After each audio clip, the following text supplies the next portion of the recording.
நாளைக்கு காலையில உங்க செல்போன்ல அலாரம் அடிக்கும்போது, அந்த முதல் சில நொடிகள்ல உங்க மனநிலை எப்படி இருக்கும்னு கொஞ்சம் கற்பனை செஞ்சு பாருங்களேன். ஆமா, அந்த முதல் சில நொடிகள் ரொம்ப முக்கியம். கரெக்ட். அத உடனே ஸ்னூஸ் பண்ணிட்டு, "ஏன்டா விடிஞ்சுது, மறுபடியும் இந்த போரிங்கான வேலைக்கு ஓடணுமே" அப்படின்னு அழுத்திக்கிட்டே போர்வைக்குள்ள முழங்குவீங்களா? இல்லன்னா, இன்னைக்கு ஒரு புது நாள், என்னவெல்லாம் கத்துக்க போறோம்னு ஒரு ஆர்வத்தோட படுக்கைய விட்டு உற்சாகமா எந்திரிக்கிறீங்களா? சரியா சொன்னீங்க. இந்த கேள்விய உங்கள நோக்கி தான் கேக்குறோம். ஏன்னா, இந்த ஒரு சின்ன விஷயத்துல தான் நீங்க எவ்ளோ காலம் ஆரோக்கியமா வாழப் போறீங்கங்கிற ஒட்டுமொத்த ரகசியமும் அடங்கியிருக்கு. இது ரொம்ப உண்மையான ஒரு விஷயம். காலையில கண் விழிக்கும்போது நமக்கு ஏற்படுற அந்த உணர்வு ஒரு சாதாரண மனநிலை கிடையாது. ஆமா, அது நம்ம நாளோட தொடக்கம் மட்டும் இல்ல. கண்டிப்பா, அது நம்முடைய ஒட்டுமொத்த வாழ்க்கையின் தரத்தையும் தீர்மானிக்கும் ஒரு அளவுகோல். நம்ம தாத்தா பாட்டிகளை கொஞ்சம் யோசித்து பாருங்களேன். கிராமங்கள்ல வாழ்ந்த அவங்க 80, 90 வயசுல கூட அதிகாலையிலேயே எந்திரிச்சு சுறுசுறுப்பா வேலை செய்ய ஆரம்பிச்சிடுவாங்களே. அதத்தானே சொல்றீங்க? அதேதான். அந்த வயசுலயும் அவங்களுக்குள்ள ஏதோ ஒரு உந்து சக்தி இருந்துகிட்டே இருக்கும். ஆனா நவீன வாழ்க்கையில வாழும் நமக்கு ஒரு 30 அல்லது 40 வயசுலயே எல்லாமே சலித்து விடுகிறது. உண்மைதான். நாம ஏன் இவ்ளோ சீக்கிரம் சோர்வாயிடுறோம்? இதுக்கு ஏதாவது ரகசியம் இருக்கா? இந்த வேறுபாடு எதனால் வருதுன்னு தேடிப் போனால், நாம ஜப்பானியர்களோட ஒரு அற்புதமான வாழ்க்கை தத்துவத்தை நோக்கி பயணிக்க வேண்டியிருக்கும். அந்த தத்துவத்தை தான் இக்கிகை அப்படின்னு சொல்றாங்க, சரியா? ஆமா, மிகச்சரி. இக்கிகை தான் அது. நான் நெறைய இடங்கள்ல இந்த கார்த்தைய கேள்விப்பட்டிருக்கேன். ஆனா இதுல எனக்கு ஆரம்பத்திலேயே ஒரு முரண்பாடு தோணுது. என்ன முரண்பாடு? சொல்லுங்க. நம்ம எப்படியாவது ஒரு வேலைய வாங்கி, கடினமா உழைத்து, ஒரு 50 அல்லது 60 வயசுல ரிட்டயர்மெண்ட் வாங்கிட்டு, செட்டில் ஆனோன்னு தானே ஓடிக்கிட்டு இருக்கோம். அதாவது ஓய்வெடுப்பது தானே வாழ்க்கையின் லட்சியமா நமக்கு கற்பிக்கப்பட்டிருக்கு அப்படின்னு கேக்குறீங்களா? ஆமா, அதுதானே நம்ம எல்லாருடைய கனவு. அங்கேதான் நாம ஒரு பெரிய பிழையை செய்றோம். நீங்க ஜப்பானிய மொழிய, குறிப்பா ஒகினாவா தீவில் பேசப்படும் மொழியை எடுத்துக்கிட்டீங்கன்னா, ஓகே, அங்க என்ன ஸ்பெஷல்? வேலையிலிருந்து நிரந்தர ஓய்வு, அதாவது நாம சொல்ற இந்த ரிட்டையர்மெண்ட் அப்படிங்கிற வார்த்தைக்கு இணையான ஒரு சொல்லே அங்க கிடையாது. நிஜமாவா? ஒரு வார்த்தை கூட கிடையாதா? கிடையவே கிடையாது. இதுதான் நேஷனல் ஜியோகிராபிக் நிருபர் டான் பியூட்னர் என்பவரை ரொம்ப ஆச்சரியத்தில் ஆழ்த்தியது. அவங்க ஏன் ஓய்வு பெறுவதே இல்ல? ஏன்? அவங்களுக்கு வேலை செய்யறது அவ்ளோ பிடிக்குமா? ஏன்னா அவங்களுக்கு இக்கிகை இருக்கு. இக்கிகை அப்படிங்கறத எளிமையா சொல்லணும்னா, நீங்க காலையில படுக்கையை விட்டு எழுதுவதற்கான காரணம். ஓஹோ! அதாவது உங்கள் இருத்தலுக்கான ஒரு நோக்கம். அது இருக்கும் வரை அவங்க அத செய்யறத நிறுத்துவதே இல்ல. சரியா புடிச்சிட்டீங்க. இது கேட்பதற்கு ரொம்ப தத்துவார்த்தமா ஒரு கவிதை மாதிரி இருக்கு. ஆனா யதார்த்தத்துல எனக்கான அந்த இக்கிகை என்னன்னு நான் எப்படி கண்டுபிடிக்கிறது? இது ஒரு நல்ல கேள்வி. ஏன்னா காலையில எழுந்து வேலைக்கு போற பலருக்கும் அந்த வேலை அவங்களுக்கு பிடிச்சிருக்காது. ஆனா குடும்பத்தை காப்பாற்ற அந்த வருமானம் தேவைப்படுது. உண்மைதான். அப்போ இது எல்லாமே எப்படி சாத்தியமாகும்? இத கொஞ்சம் பிராக்டிக்கலா பிரிச்சு பாப்போமா? கட்டாயமா பாப்போம். இது வெறும் தத்துவம் இல்ல. இது ஒரு தெளிவான கட்டமைப்பு. உங்க இக்கிகைய கண்டுபிடிக்கணும்னா, உங்க வாழ்க்கைய 4 வட்டங்களா பிரிச்சு பார்க்கணும். 4 வட்டங்கள். ஓகே, சொல்லுங்க. இந்த 4 வட்டங்களும் எங்கு ஒன்னா சந்திக்கிறதோ, அதுதான் உங்களுக்கான இக்கிகை. அந்த முதல் வட்டம் உங்களுக்கு மிகவும் பிடித்த, நீங்க நேசிக்கின்ற ஒரு விஷயம். நேராமே போவது தெரியாம நீங்க மூழ்கிச் செய்யும் செயல். சூப்பர். 2வது வட்டம் என்ன? 2வது வட்டம் நீங்க மிகவும் திறமையாகச் செய்யும் ஒரு விஷயம். ஓகே, பிடிச்ச விஷயம், திறமையான விஷயம். அடுத்த 2 என்ன? 3வது வட்டம் இந்த உலகத்திற்கு அல்லது சமூகத்திற்கு தேவையான ஒன்று. 4வது வட்டம் உங்கள் வாழ்க்கைச் செலவுகளை பார்த்துக்கொள்ள உங்களுக்கு வருமானத்தை தரக்கூடிய ஒன்று. கொஞ்சம் இருங்க. இத நான் என் வாழ்க்கையோட பொருத்தி பார்க்கறேன். தாராளமா. இப்போ எனக்கு பாட்டு பாட ரொம்ப பிடிக்கும்னு வச்சுப்போம். இது முதல் வட்டம். நான் நல்லாவும் பாடுவேன். இது 2வது வட்டம். ஆனா அதை யாரும் காசு கொடுத்து கேட்க தயாரா இல்ல. அதாவது அதுல உங்களுக்கு வருமானம் இல்ல. ஆமா. 4வது வட்டம் மிஸ்ஸிங். அப்போ அது என் ஹாபி மட்டும்தானே தவிர அது என் இக்கிகை ஆக முடியாது. சரியா? மிகச் சரியாக சொன்னீர்கள். அது உங்களுக்கு மனநிறைவை தரும், ஆனால் உங்கள் வாழ்க்கையை ஓட்ட உதவாது. அதனால் ஒரு கட்டத்தில் பொருளாதார அழுத்தம் உங்களை சோர்வடைய செய்யும். கரெக்ட். இன்னொரு சூழ்நிலையை யோசித்து பாருங்க. நீங்க ஒரு ஐடி கம்பெனில வேலை செய்றீங்க. உங்களுக்கு நல்ல திறமை இருக்கு. அதாவது வட்டம் 2. ஓகே. அந்த தொழில்நுட்பம் உலகிற்கும் தேவைப்படுது. வட்டம் 3. உங்களுக்கு நிறைய சம்பளமும் வருது. வட்டம் 4. ஆனால் அந்த வேலை உங்களுக்கு பிடிக்கவே இல்ல. முதல் வட்டம் மிஸ்ஸிங். ஆமா. அப்படி நடந்தா என்ன ஆகும்னு நினைக்கிறீங்க? அது எனக்கு தினமும் ஒரு நரகமா இருக்கும். பணம் வரும், பாதுகாப்பு இருக்கும், ஆனா உள்ளுக்குள்ள ஒரு வெறுமை இருக்கும். ஏதோ மிஷன் மாதிரி வாழ்ந்துகிட்டு இருக்கோம்னு தோணும். அதுதான் பிரச்சனை. விருப்பம், திறமை, சமூக தேவை, வருமானம், இந்த நான்கும் ஒரு புள்ளியில் இணையும் போது மட்டுமே உங்களுக்கு முழுமையான மனநிறைவும் வாழ்க்கையின் மீது ஒரு தீராத காதலும் பிறக்கும். வாவ், இது ரொம்ப ஆழமான ஒரு கருத்து. இதை உணர்ந்து வாழ்பவர்கள் உடலளவிலும் மன அளவிலும் நீண்ட காலம் ஆரோக்கியமாக வாழ்கிறார்கள். இது ஏதோ காற்றில் கட்டிய கோட்டை இல்ல, அறிவியல் இதை நிரூபித்திருக்கு. அறிவியல் பூர்வமா நிரூபிச்சிருக்காங்களா? எப்படி? உலகத்தில் மனிதர்கள் மிக நீண்ட ஆயுளுடனும் எந்தவிதமான தீவிர நோய்களும் இல்லாமல் வாழும் இடங்களை டான் பியூட்னர் ஆராய்ந்தார். அவற்றை 5 நீல மண்டலங்கள், அதாவது ப்ளூ ஜோன்ஸ் என்று பட்டியலிட்டார். அந்த நீல மண்டலங்கள்ல முதலிடத்தில் இருப்பது ஜப்பானின் ஒகினாவா தீவு தானே? ஆமா, அதேதான். ஓகே, ஒரு நிமிஷம். ஜப்பான் மக்கள் நீண்ட ஆயுளோட வாழ்கிறார்கள் என்பது நாம எல்லாரும் கேள்விப்பட்ட ஒரு பொதுவான செய்திதான். உண்மைதான். ஒருவேளை அது அவங்களுடைய மரபணு ரீதியான ஒரு விஷயமா இருக்கக்கூடாதா? ஆசியர்களோட உடல்வாகு அப்படி அமைந்திருக்குன்னு இத சுலபமாவது கடந்து சென்று விட முடியாதா? டான் பியூட்டனரும் ஆரம்பத்துல அப்படிதான் நினைத்தார். ஆனால் அவர் கண்டுபிடித்த அந்த 5 நீலமண்டலங்களும் ஆசியாவில் மட்டும் இல்ல, ஓ, வேற எங்க எல்லாம் இருக்கு? உலகத்தின் வெவ்வேறு மூலைகளில் இருக்கு. 2வது இடம் இத்தாலியில் உள்ள சார்டீனியா என்ற பகுதி. அங்கும் மக்கள் 90 வயதை கடந்து ஆரோக்கியமாக வாழ்கிறார்கள். இத்தாலியிலுமா? ஆச்சரியமா இருக்கே. சரி, ஐரோப்பாவிலாவது ஏதோ ரகசியம் இருக்கு நினைத்தால் 3வது இடம் அமெரிக்காவின் கலிபோர்னியாவில் உள்ள லோமா லிண்டா. அமெரிக்காவுல கூட இப்படி ஒரு இடம் இருக்கா? ஆமா, அங்கு வாழும் செவன்த் டே அட்வென்டிஸ்ட் என்ற மதக்குழுவைச் சேர்ந்த மக்கள் சக அமெரிக்கர்களை விட மிக அதிக ஆண்டுகள் வாழ்கிறார்கள். இது நிஜமாவே ஆச்சரியமா இருக்கு. கோஸ்டாரிக்காவின் நிக்கோயா தீபகற்பம் மற்றும் கிரீஸ் நாட்டில் உள்ள இகாரியா தீவு. இந்த இகாரியாவில் வாழ்பவர்களில் 3இல் ஒருவர் 90 வயதை கடக்கிறார்கள். வெவ்வேறு நாடுகள், வெவ்வேறு கண்டங்கள், வெவ்வேறு சீதோஷ்ண நிலைகள்.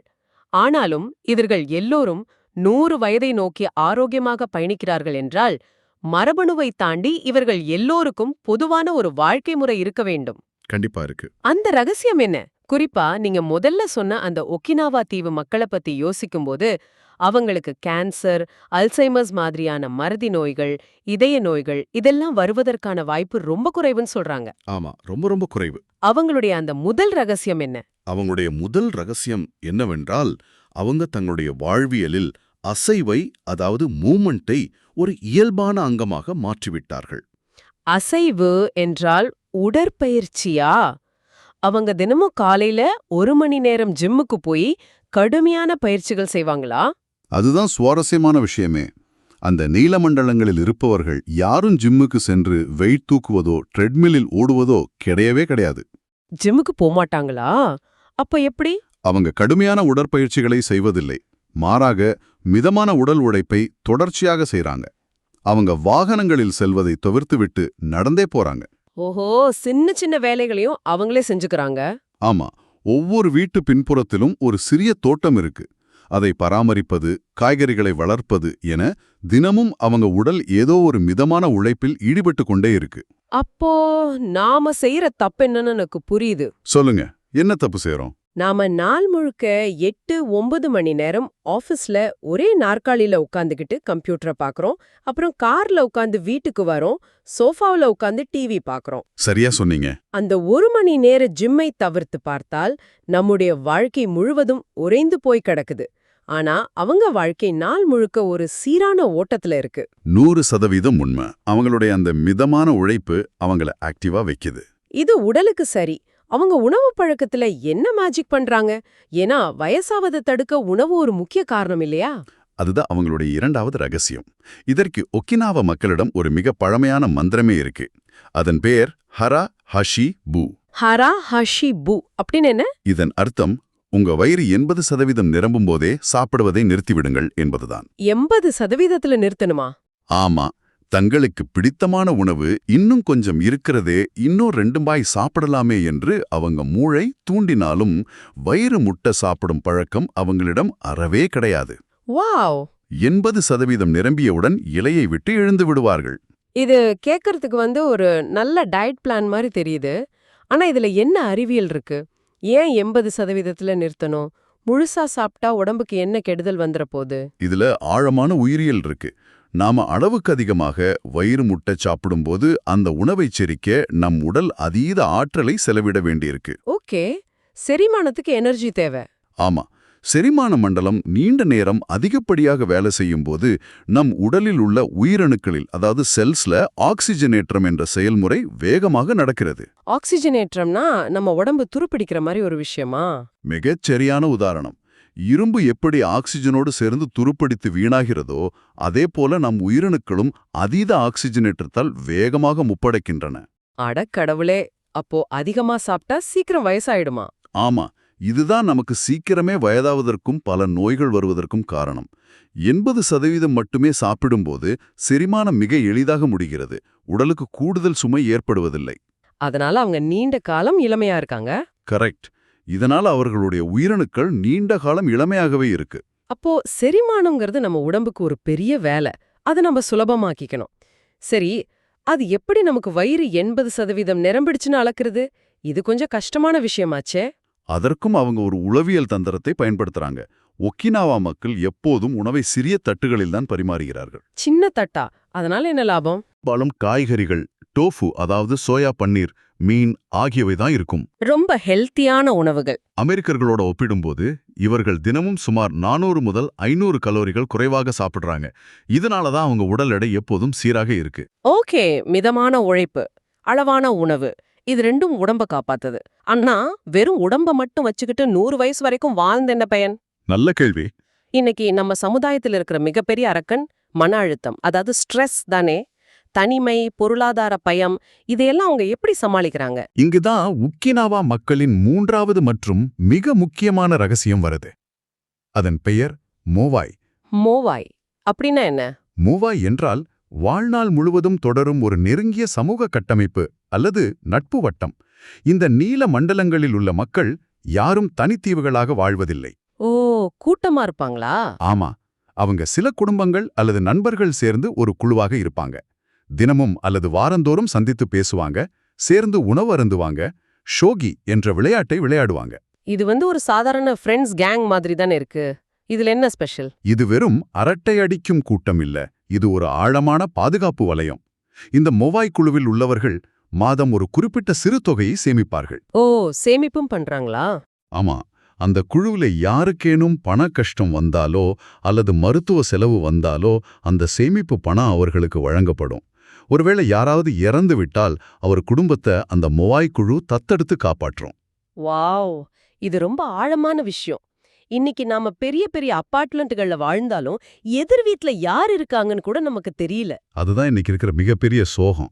நமக்கு ஒரு பிரச்சனை, ஒரு மருத்துவ அவசரம்னா தனியாளா நின்னு போராட வேண்டியிருக்கு. அந்த பயம்தான் நம்ம மன அழுத்தத்துல தள்ளுது. கண்டிப்பா.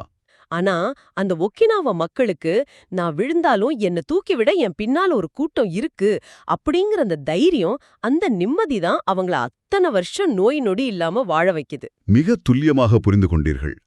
தனிமைதான் மனிதனை கொல்லும் மிகப்பெரிய நோய்.